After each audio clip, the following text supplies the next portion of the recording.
Salut à tous, c'est Life et aujourd'hui on se retrouve pour la première vidéo YouTube. Vous l'aurez compris grâce au titre, on va parler de la fin de Dragon Ball Z et plus précisément de tout ce qu'elle apporte à Goku et à tous les autres protagonistes de la Z-Team. L'arc Buu se déroule 7 ans après la défaite de Cell. Goku est mort dans un sacrifice totalement légendaire. Il passe le flambeau à Son Gohan en tant que nouvel espoir de la Terre, rôle que lui-même a magnifiquement tenu jusqu'ici. À ce moment-là, la question qu'on peut se poser, c'est pourquoi Goku passe le flambeau à Son Gohan et ne veut plus de ce rôle. Le concept dans Dragon Ball est clair. L'espoir attire le désespoir, le bien attire le mal. Goku attire les antagonistes. D'ailleurs, c'est la raison que Goku donne à la Z-Team pour ne pas se faire ressusciter. Néanmoins, Goku pensera que, n'étant plus là, il n'y aura plus aucun danger. Cependant, Gohan, lui, est toujours présent. Il est le nouvel espoir de la Terre. Il est le nouvel espoir ultime et il attirera à son insu le désespoir ultime, Majin Buu. Donc là, on arrive à 7 ans de paix. Gohan arrête de s'entraîner, il se concentre sur son objectif principal qui est énoncé depuis l'épisode 1 de Dragon Ball Z, être savant. Il va à l'école pour faire des études. Mais en y allant, il trouvera des bandits en plein cambriolage de banque et il décidera de les arrêter en se transformant en Super Saiyan. Il s'était transformé en Super Saiyan afin qu'il soit méconnaissable aux yeux des autres. Il se fera appeler le guerrier doré auprès de tous les habitants de la ville. Mais ce court pseudonyme durera que quelques jours, puisque Son Gohan décidera d'accomplir la volonté de C16 à sa mort. Il deviendra Great Saiyaman. Il fera tout ce que C16 lui a demandé, de protéger les animaux ainsi que la nature qu'il aimait tant. D'ailleurs, les couleurs de son costume ne sont pas indifférents, ils reprennent totalement les couleurs de C16, le vert et le noir. Gohan poursuivra sa vie de justicier jusqu'à que Goku le prévient de sa venue grâce à Kaiô, par télépathie bien évidemment, il n'y a pas d'autre moyen de communication dans Dragon Ball, qu'il sera là pour 24 heures exceptionnellement pour le tournoi d'arts martiaux, le tournoi de Tenkaichi Budokai. Totalement excité par cette nouvelle, de revoir son père, de gagner de l'argent aussi, on va pas se cacher, il y a beaucoup d'argent à se faire en gagnant le Tenkaichi Budokai. Gohan reprendra l'entraînement grâce à son petit frère Goten.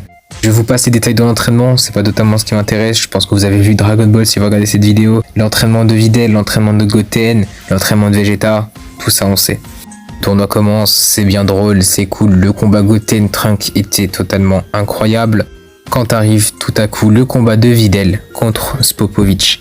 C'est à partir de cet incident-là que l'arc Buu prend une tournure totalement différente. En effet, arrive le combat de Son Gohan où Kibito lui demande de se transformer en Super Saiyan afin de libérer toute sa puissance. Cette scène était totalement magnifique. On retrouvait l'arrogance du Super Saiyan, un Gohan bien badass qui dit à Kibito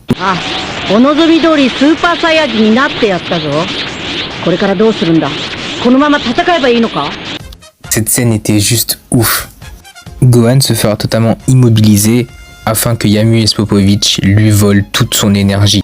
Cela était totalement prévu par Shin, car Shin voulait que Yamu et Spopovich l'emmènent au repère du maléfique sorcier Babidi.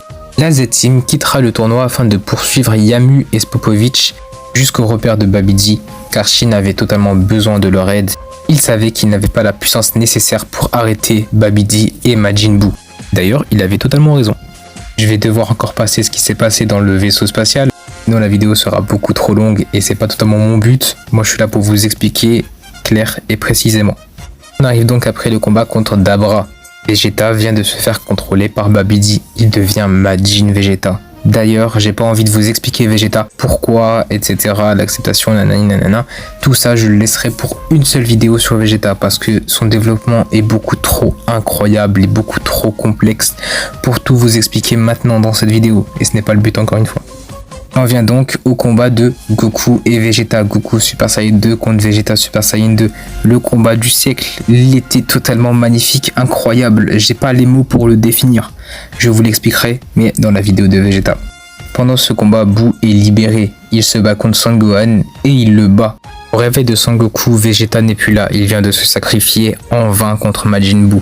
Gohan, lui, est présumé mort. Il ne reste plus que Son Goku pour affronter Majin Buu. Il ne reste donc plus que l'espoir ultime, Son Goku. Mais Goku fera un autre choix. Il se transformera en Super Saiyajin 3 contre Buu. Cette scène était juste débordante de flow. Je n'ai pas les mots sur cette scène totalement incroyable, les amis. Incroyable, il n'y a pas d'autre mot.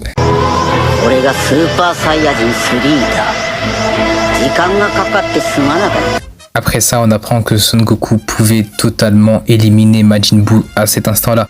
Mais Goku ne se considère plus comme une personne habitante sur Terre. Il est là que pour 24 heures et il le sait très bien. Son Goku passera le flambeau une deuxième fois. Le nouvel espoir n'est plus Son Gohan, il n'est pas Son Goku, il est Gotenks. Goku refait donc ses adieux définitivement, il repart dans le domaine des morts. Cependant, ne voyant pas Gohan dans l'au-delà, Goku se téléportera jusqu'à lui dans le domaine sacré des Kaioshin, où il retrouvera Son Gohan en train de s'entraîner, n'ayant toujours pas abandonné son rôle d'espoir. Pendant ce temps, Boo passe par plusieurs phases de transformation jusqu'à arriver à Super Boo, où il se bat contre Gotenks SCJ3. Après, bien évidemment, il est sorti de la salle du temps où il était définitivement bloqué. Si le fait d'emprisonner Boo dans la salle du temps était totalement un synonyme d'espoir ultime, c'était le dernier recours. Boo, en tant que dernier antagoniste, en tant que désespoir ultime, personne n'est au-dessus de Majin Buu. Dans cette catégorie-là, je précise, a totalement annihilé cet espoir. Il a ouvert une brèche dimensionnelle et est sorti comme si c'était une porte. S'ensuivant un match de volleyball beaucoup plus épique que les matchs dans Haikyuu. Il restait désormais sur Terre que deux espoirs ultimes, Gotenks et Monsieur Satan. Bien évidemment, Monsieur Satan est un synonyme d'espoir. Il est l'espoir de tous les terriens. Il est celui qui représente le plus l'espoir dans Dragon Ball. Du point de vue des terriens, bien évidemment. Super Boo se releva et allait totalement en finir avec le combat. Cependant, Gohan arriva et mettra une raclée mémorable à Super Boo. À ce moment-là, Boo absorbera le premier espoir restant. Il absorbera Gotenks. À ce moment-là, le Kaioshin donnera sa vie pour Son Goku. Il reviendra afin de fusionner avec son fils pour éliminer la menace. Cependant, le désespoir ultime absorbera une nouvelle fois l'espoir ultime. Bootenks absorbera Gohan et il deviendra Buuan, la forme la plus puissante de Boo. Goku et Vegeta à ce moment-là fusionneront avec les Potara, donneront Végéto, l'homme le plus fort de Dragon Ball. Végéto se fera absorber volontairement par Boo afin d'aller libérer ses amis. À ce moment-là, Vegeta libérera le premier Boo qu'on a vu, faisant ainsi rendre à Boo son apparence originelle. Le plus maléfique de tous les Boo, Kid Boo. C'est à ce moment-là que s'ensuit le combat légendaire de Dragon Ball, le combat ultime, les deux ultimes, l'ultime espoir contre l'ultime désespoir. Goku battra Boo dans le plus beau final que j'ai jamais vu, toute œuvre confondue, et je pèse mes mots, c'était magnifique. Auparavant, Goku était l'espoir de quelques peuples, l'espoir d'autres timelines. Là, il a été l'espoir de tout l'univers, l'espoir même dans le monde de l'au-delà. L'espoir de tous les terriens.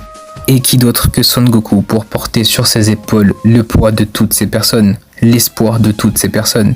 D'ailleurs, Monsieur Satan a joué un rôle majeur. Je vous le disais auparavant, il était l'espoir des terriens, et c'est totalement comme ça qu'on l'a ressenti. Indirectement pour les terriens, celui qui a porté le Genki-Dama, ce n'est pas Son Goku, mais c'est bien Monsieur Satan. Goku lancera son Genki-Dama rempli d'espoir. Il tuera Boo, mais avant cela, il fera un vœu, le vœu le plus important de la licence Dragon Ball. Il souhaitera que Boo se réincarne en quelqu'un de bien, faisant ainsi de Boo le nouvel espoir de la Terre. Goku transformera le désespoir ultime en nouvel espoir ultime, passant le flambeau une fois de plus, mais cette fois-ci définitivement. Il avait compris que Goten et Trunks étaient totalement immatures pour aborder ce rôle.